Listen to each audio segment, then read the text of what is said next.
liquidity preference, because you're in the most liquid thing on earth.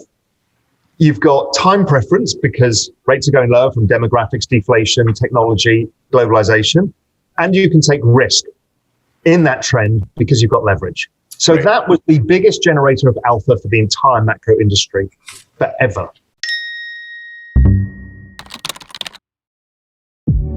What I love to do is introduce the right people to the right people. I assemble the smartest people I can think of or reach out to carry that conversation, and that's exactly what I've done today. Please give my panel a round of applause. Welcome. Okay guys, Jay Martin here, CEO of Cambridge House, and I am joined by Raoul Pal, the founder and CEO of Global Macro Investor, co-founder of Real Vision Television. And prior to that comes to us with an extensive background at Goldman Sachs and GLG Global Macro Fund, one of the world's largest hedge funds. Raoul, how are you? I'm great. I can't complain. I live in the Cayman Islands. Yeah. So while you're in the cold north, it's 84 degrees, a nice trade wind and turquoise sea here. Yeah, good for you. Yeah, I'm in the Northwest too. I'm in a little town called Squamish, north of Vancouver. And man, like we should be building a boat right now. I don't think it stopped pouring in about 3 weeks where everybody's drowning. So last time we caught up was the spring of 2020. Last spring. Interesting time. Interesting time. Yeah, we were just talking about what a crazy orchestration of pivots everybody was going through. You know, I have to thank you because actually it was that conversation that you and I had that led me to increase my positions in Bitcoin and Ethereum and a couple of the capital markets opportunities that are leveraged to the crypto prices, which obviously make me feel super smart this winter. But one other thing that you touched on that I want to revisit was your three-phase unfolding thesis, right? And you've been talking about this prior to March and the sky falling, but you know, at a super high level, kicking off with some kind of a crisis that would lead to a liquidation event, sending people into panic and creating a shortage of dollars, the liquidation phase one, followed by the Fed swooping in, saving people, creating phase two, which is the hope phase, right? Everything's going to be all right. We've been rescued. But truthfully, it's a false hope leading to phase three, which is the insolvency phase, which I found to be the most interesting that you were discussing. And so we were sort of, you know, if I were to speculate, we're kind of leading into that now, right? And the insolvency phase being essentially, you know, you can't recreate business incomes. You can't print those, right? Correct. How do you deal with that, right? It's been, it's only been 6 months since we last spoke, but it could have been 10 years considering what's changed. Has the thesis changed at all? And can you revisit that for me? Well, the thesis changed from then because the Fed backstopped the credit markets. So that meant anybody who could borrow money did. So they all levered up even more, which saved the big companies and sacrificed the small companies. So right. The insolvency is not happening at kind of General Electric level. It's happening at Main Street level. Yeah. And that's terrifying, right? Because it is actually the largest part of the economy, which people don't realize. But it's restaurants, it's bars, it's taxis, it's just general regular service industries are getting destroyed. And this is not going to stop. We talk about the vaccine, the market's trading vaccine hopes. But when you talk about revenue, there ain't no revenue. And it's only going to get worse. If you're a European, you're totally screwed right now. The UK's in lockdown. Germany's going to go into lockdown. Most of Europe's going to go into lockdown. And my guess is it's slightly contentious, but Biden comes in on January 20th. We're going to be approaching 500,000 deaths in the US. He's going to have to force a lockdown of some sort. So my guess is the market is setting itself up for another liquidation event of some sort. But the underlying insolvency event is still ongoing. And this vaccine, yes, it's getting rolled out, but it's going to take a long time for the average person to get a vaccine. So you've got 6 months between now and vaccine date of a large proportion of the population, of which there's not enough revenue.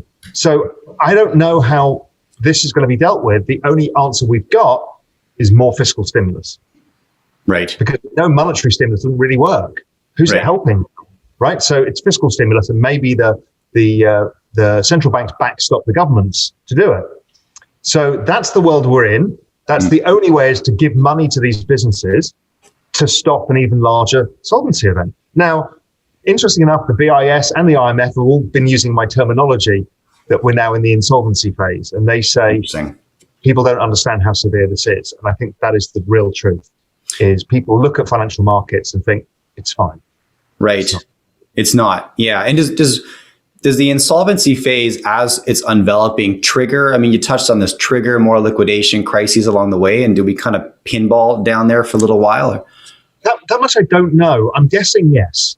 Okay. But I don't know, because the market's looking for more stimulus and saying it's okay, and the equity market's basically offsetting any of the printing that's going on with the central banks. So it's really not clear how this is going to play out. But one thing I do know is the market is taking an all-in bet on reflation right now. And I find it very interesting when the market goes all in on one bet with limited information. So therefore, the probability of something to upset that apple cart is rising. So in a second liquidation crisis, do you foresee the US dollar being the biggest benefactor as it was last March? Yeah, I think the US dollar and rates, again, I mean, right now as we're speaking, the US dollar is finding a footing, and it's kind of unstable, destabilizing a couple of things. Rates are going up. So 10-year rates hit just over 1% today, 110. They could go to 120. If they go to 120, the equity market's going to be under big pressure. Then rates come back down again because the Fed step in and the markets liquidate. And so I think there is a lot of risks to navigate. I think the dollar is part of this equation. Gold's getting sold off because of the dollar. So, it's not clear yet. It's going to be messy for a while, I think. And that's just for context. We're having this conversation on January 8th for anybody who's viewing it. Okay, so at what point then should, I guess, and not at what point, but should people start considering moving to cash, Raoul? Any thoughts on that? Yeah, I mean, look, I don't have any equity positions. I'm basically all crypto. For Global Macro Investor, I've got some gold and some bond call options. Okay. And I'm just buying some S&P puts. I don't tend to like to buy equity puts because I find they tend to go to zero all the time.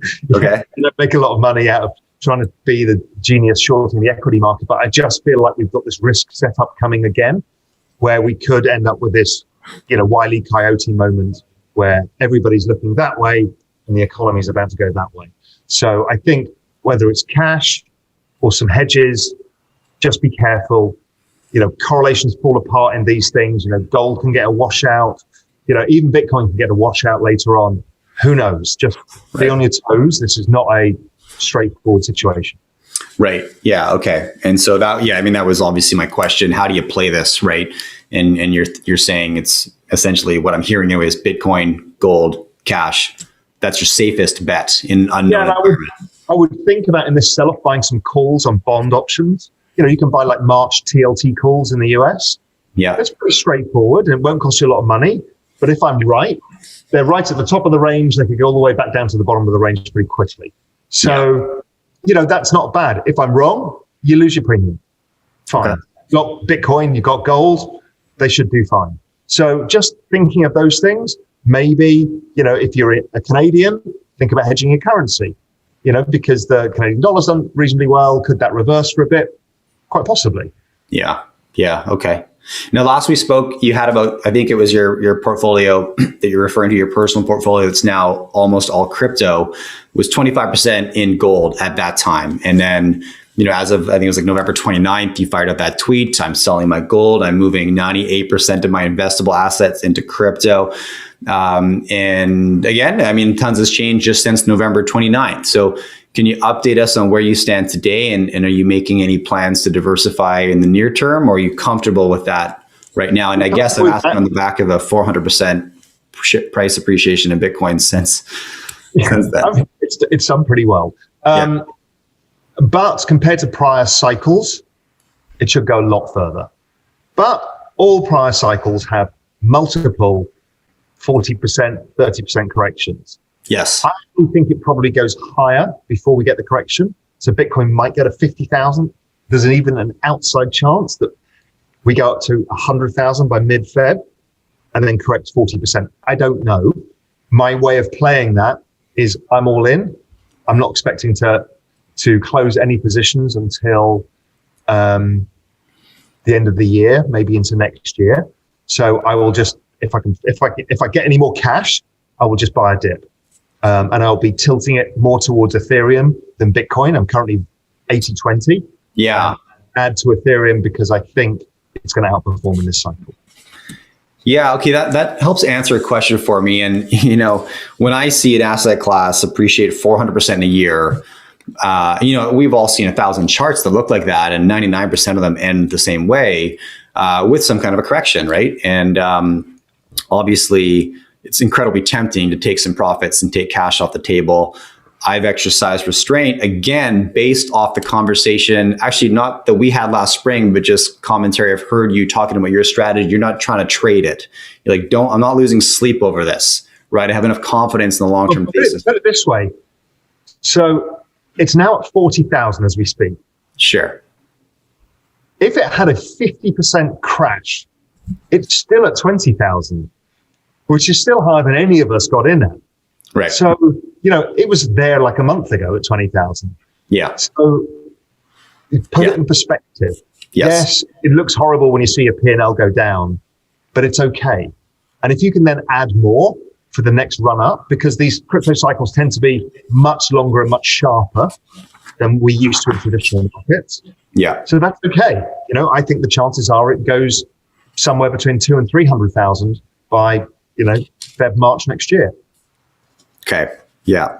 Now you briefly mentioned there you're looking at Ethereum. You were weighted 80-20 BTC to Ethereum, and are you expecting that to change in 2021? Yeah, I'm hoping to add to Ethereum soon, and I will probably continue to add to that because if I look at the chart of Ethereum versus Bitcoin, it looks like it's basing. Usually, Ethereum is also very much following the 2017 Bitcoin cycle, both in price, in number of wallet addresses, in market cap. I mean, it's identical. It's kind of spooky, which tells you this is being driven by Metcalfe's law and adoption effects than almost anything else. So if that's the case, then we know Ethereum has a decent chance of getting to 20,000, considering right now it's at 11,800. Oh, sorry, 1,180. Yeah. I mean, holy shit. That's a value proposition. Even with Bitcoin going to 200,000 to 300,000, one's 8x, one's 16x from here. Yes. Okay. Now you said hoping to add soon. So walk me through your decision-making process there, if you could. No decision, it's cash. I'm all in, right? As soon as I get some extra cash, I'll put it in. Got it. So, okay. That's how I'm dealing with this is, and I'm hoping I get a dip, but if not, I'll still buy it because I'm not worried about the 50% correction. Okay. Very cool. Now, I want to pivot a little bit to just to clear, why am I not worried about the 50% correction? I've got no leverage in the trade. Yeah. I know what I can stand to lose. Yes. It's not, I'm an all-in, this is my whole life is riding on this. It's not. Yeah. This is a very significant bet for me, but taken from a calculated risk perspective. Very important to understand. Thank you for expanding on that and clarifying that. Okay. I want to jump into another theme I've heard you cover, which is essentially the end of the US dollar bull market and the emergence of emerging economies. And a quote that I just loved, I believe you tweeted it, was maybe the best strategy for investors, this is not verbatim, is to buy emerging markets and go to the beach. So walk me through that thought process and what does that mean? So firstly, let me just give you a path. I think there's a correction coming, as we talked about at the beginning. I think it'll hit emerging markets too. The dollar goes up. Okay. Emerging markets are going to get smoked. Everything does. Yeah. Everything does. But in the end of this process, the dollar is either likely to break lower over time. I think it goes higher first, but over time breaks lower. Or my actual hunch is it trades in a sideways range, which is miserable for FX traders, amazing for emerging markets. Stable US dollar is beautiful. So if I look at the chart of the EEM as a simple ETF that you can trade, look at the monthly chart of that or the underlying MSCI Emerging Markets Index, and it's just a massive wedge pattern. I mean, it's a thing of beauty. And it looks like you've got most of these emerging market cycles tend to give 400% upsides. That's huge. And how it always plays out. So we are almost record undervaluation of emerging markets versus developed markets. We're the largest outperformance of the S&P in history against emerging markets. We are set up for a hell of an opportunity. And if the dollar stabilizes for any period of time and there's some global recovery, which obviously will be coming, these countries have less debts, less aging demographics, less problems, more outperformance. So, and it is generally a 7 to 10 year cycle. So you can buy emerging markets and go to the beach. And how do you play that market? What are the options available to investors, Raoul? So how you asset allocate is 3 buckets: liquidity preference, time preference, risk preference. So liquidity preference, you want the thing that's liquid that you can get in and out of when you start the trade, when you don't know it's confirmed. Okay. Because you want to be able to get in and out quick, right? You'll do the same in crypto. It's Bitcoin or nothing at that point. Then you start setting your time preference. Okay, I feel like I'm on the trend and I've captured what I think is the start of a larger move. So therefore, I'm willing to hold longer holding periods. So then I might start looking for other areas, or I build a larger position. And let's say EEM is the chosen starting vehicle because it's an ETF, you trade in and out. Then you get into risk preference, the next part of the cycle. When it's established, all investors then start moving out the risk curve. And that usually happens maybe a year or so afterwards, maybe 2 years, where they start thinking, actually, I want to juice this trade. So we see it in crypto markets. It goes to Ethereum, and then it goes to Cardano and other things. And then maybe it's DeFi, right? People move out the risk curve because they think, okay, the trend is set and I can hold a bit more risk than I want. Credit investors do the same. They start with single A, they go down to, triple Bs, and then they go into junk the same way in private sector lending. Okay. So the next phase behind that is then choosing which markets do you really want to own. Where could you get alpha above and beyond the EEM? My view for that is India. I think it is the next decade. I mean, I'm half Indian. I spent a lot of time there, and this market, what's going on in India at an infrastructure level, technology level, is mind-blowing. So there is a lot going on there. It's still early. It's like being in China in the 90s. So okay. I'm very interested in that. I'm also interested in the countries that surround India that have young populations and low debts, high household savings. I call them the monsoon countries. The monsoon trade winds was the old spice route. And India's at the center. It's basically the Indian Ocean. That is the less investable, which is the Swahili coast of Africa, Kenya, Ethiopia, Kenya, Tanzania, down to South Africa. But on the other side, you've got Singapore, Indonesia, Malaysia. On the north, you've got the riskiest but most rewarding market of all is Iran. You've got Dubai, you've got Saudi, you've got Morocco, Egypt. There's a bunch of these countries that have incredible demographics, and some will be long, some will be shorts, but you'll have a lot to play in that sphere. But with India as the core allocation that should outperform. Interesting. Okay. Now, thank you for sharing that. Now, one more topic that I want to cover with you is you wrote this piece relatively recently, kind of covering what you term to be the death of macro, and walk through a variety of outcomes that we could see unfold that might be a bit of a stretch, but likely not. Could you start just giving us sort of the headline summary of what this concept is? Really simple, right? I'm a macro guy. I've been doing this for 30 years. Everybody I know has made money from one trend: rates. Rates going lower, low volatility, massively liquid, massive leverage. So you can take liquidity preference because you're in the most liquid thing on earth. You've got time preference because rates are going lower from demographics, deflation, technology, globalization. And you can take risk in that trend because you've got leverage. So right. That was the biggest generator of alpha for the entire macro industry forever. The other generator of alpha is FX. Right. Mass liquid markets. Problem is the FX trends have been getting more muted over time. As we moved into the WTO agreement, before WTO, countries used to use tariffs. And to offset the tariffs, you have to let your FX move a long way. So if you look at the charts of DXY going back to the 80s, it would go up 100%, down 50%, but it's got much more subdued because everybody's now using monetary policy to try and weaken their currencies at the same time, which is one of the reasons gold goes up and Bitcoin goes up. Now, as I mentioned earlier, I'm worried that dollar stays within a range. And many of these major currencies, if you look at the Japanese yen for the last 30 years, has basically been pinned in a range around 105. Goes up and down cyclically, but doesn't go anywhere. Right. So if we've got a range between currencies and the IMF are trying to push people towards a range, this new Bretton Woods movement, well, that's the death of FX. The bond market's going to go to roughly zero, trade sideways for 20 or 30 years. I don't buy the secular inflation, hyperinflation story. I think it's Japanification driven by demographics, debt, technology, and globalization. So if rates go nowhere, that alpha's gone, the biggest market on earth. Credit, same, because the Fed have now backstopped the credit market, so you can't make a lot of money out of credit.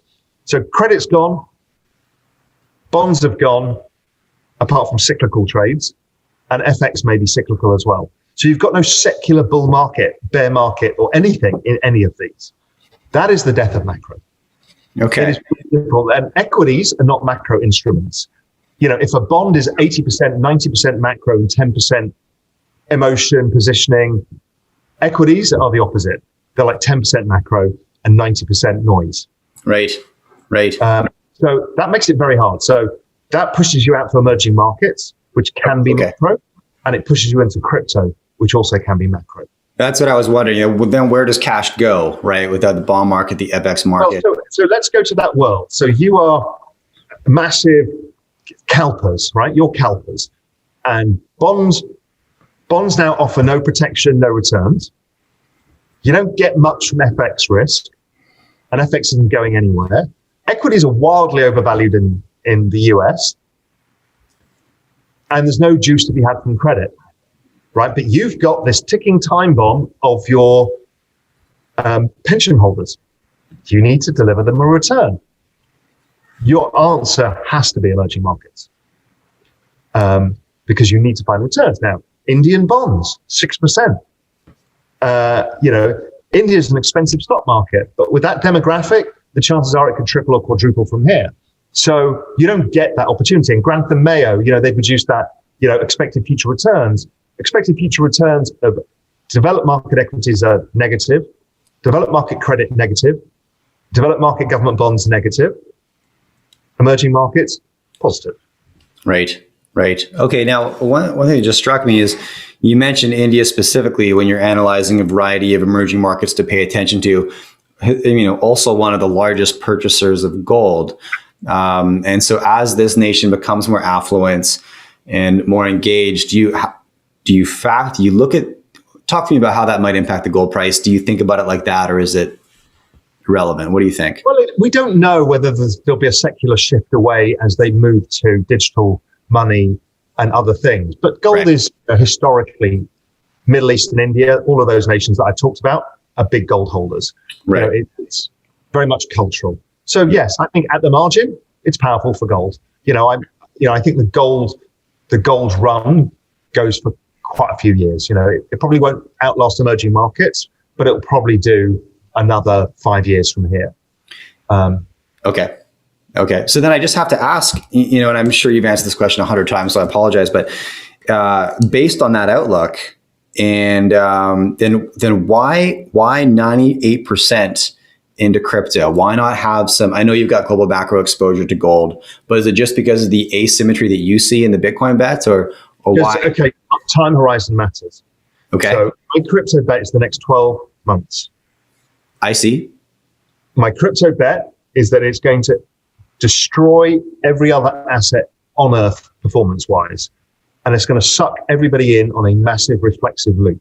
Yes. The more the market cap goes up, the more the institutions need to buy it because they need to not lag behind the institutions that already bought it. The more it goes up, the more retail buy it. Becomes a very reflexive loop. Yes. So that is too powerful. I look at the charts of Bitcoin versus every asset and it's basically eating them all. So that will play out. And as you've said before, we know how these things end. They end up in a bear market for a while. That's normal. It's just human behavior. It's how markets work. No market goes through a big bull phase or a big bear phase without a massive reversal phase for a while. Yes. So what I'm trying to do is set up a time horizon for people to understand is, okay, this is my bet for now. Yes. May not like the crypto bet, so start looking at the emerging market bet, but I still think there's 6 months risk window here that I wouldn't do the trade. Okay. So I'm saying 6 months risk. Yeah. Because of that liquidation event, right? Crypto may or may not have a correction it should do, but just an ordinary correction, and then it should explode. Okay. Emerging markets, if you can buy them into a sell-off, fantastic. That will set you up. You can go to the beach and forget about it. Yes. Got it. Then, as that trend reestablishes and it starts proving itself, you go further out into the risk curve. So you start going into India and you start going into other markets. Gold should get taken along most of that ride too. So there's a whole phasing here. So, yeah, I know people get confused, but I see things in future expected probabilities. And there's a path to get there. The path isn't everything all in now. It's like, this is the phase for crypto. We're at a risk phase for markets. That risk phase for markets will set us up for emerging markets because the dollar may go up first. Then let's say the dollar stabilizes or weakens. Emerging markets will take off.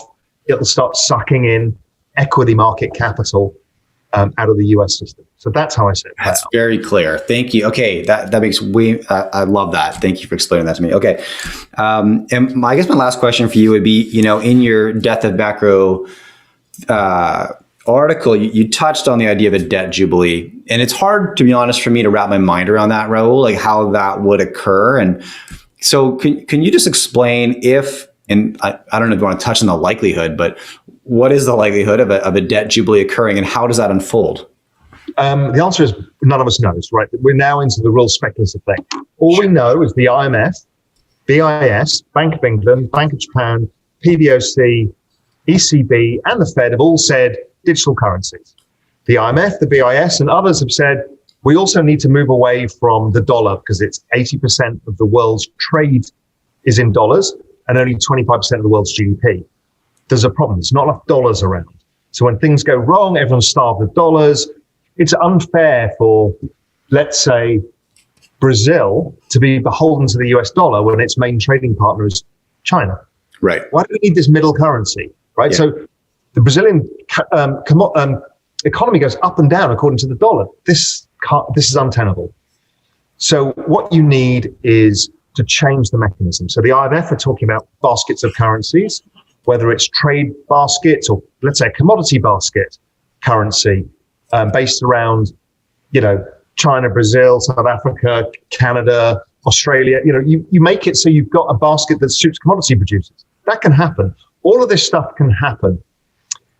The other thing they've talked about is the Bretton Woods moment where, look, in 6 months' time, we're going to be talking about a fiscal stimulus of some order of magnitude that we can't get our heads around now. Because if I'm right, this insolvency continues and the COVID issues continue for a while, government's going to be forced to do something bigger. And the IMF said, what we should do is coordinate it. We should get everybody to do it at the same time so it doesn't destroy anybody's currency. So if we all agree amongst G20 that we're all going to print 20%, 30%, 40% of GDP in one go for fiscal stimulus, and then massively spend on our economies, you are going to rescue the global economy. Sure. The price of gold will go up and Bitcoin will go up for sure because you're devaluing the price of fiat money. Yeah. But what is interesting is what happens after that. Maybe they say, okay, if you want to be in this basket, you're only allowed to grow money supply by 2%. Okay. And it looks like Bitcoin. Sure, government's cheat and everything else. It's not the same, but what it does is it changes FX volatility forever. Definitely. I think that's a possibility. Is it a high possibility? I don't know. I also think that they could say, right, what we're going to do is every nation's going to issue zero coupon perpetual bonds, no maturity date bonds. Okay. Or some, 2% zero, 2% no maturity bonds. And then you kind of allow this, let's say you peg money supply at 3% or 4% or whatever measure of monetary inflation you want. And hey presto, 10 years later, it's all gone to zero. Right. Right. That is actually the way to do it without destroying the world. You destroy the power of fiat money versus other assets. That's okay because we know how to hedge that. Right. And then in that scenario, when it's all said and done, and you touched on this in the article, the importance, or I guess the value of those hedged assets like gold, Bitcoin become less significant, correct? Because the money supply is capped at 2%. And let's say Bitcoin in that process gets to $1 million and gets to maturation phase. Right. Then it becomes a much less volatile asset. It's used as a store of value. It's used as a collateral.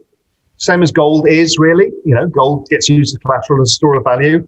It's volatile-ish, but not super volatile. Yeah. And Bitcoin stops the massive price appreciation, as does gold. Yeah. It settles down for a while. Right. Much like, after the leaving of the gold standard, the gold price shot up, then it collapsed, then it stabilized for a long period of time. That kind of thing. Yes. Okay. Look, Raoul, thank you so much for coming back on the show. I think you do very important work, and I just want to thank you for sharing your perspective on this show and others. And I know that was the catalyst behind founding Real Vision. It was in response to 2008. From your seat, you were able to see things that a lot of people couldn't because you had the insider's view. And that was the inspiration to found Real Vision, which is now, it's like the backstage pass to macro finance. So and we're trying to teach people not to think about what they see on the news flow today and react. Right. We're trying to teach people to think of knock-on effects. That's really what Real Vision does. Yes. It helps you think through, like we just talked about, a whole bunch of scenarios that have probability outcomes, no certainties. But we've just established a framework, you and I, of which we can follow. And we can say, it's actually not going that way, or yes, it is, and we can increase bets here. That's what I'm really trying to teach people to do, is navigate the future and not today. I love it. Thank you. Not at all. Great to be here as ever.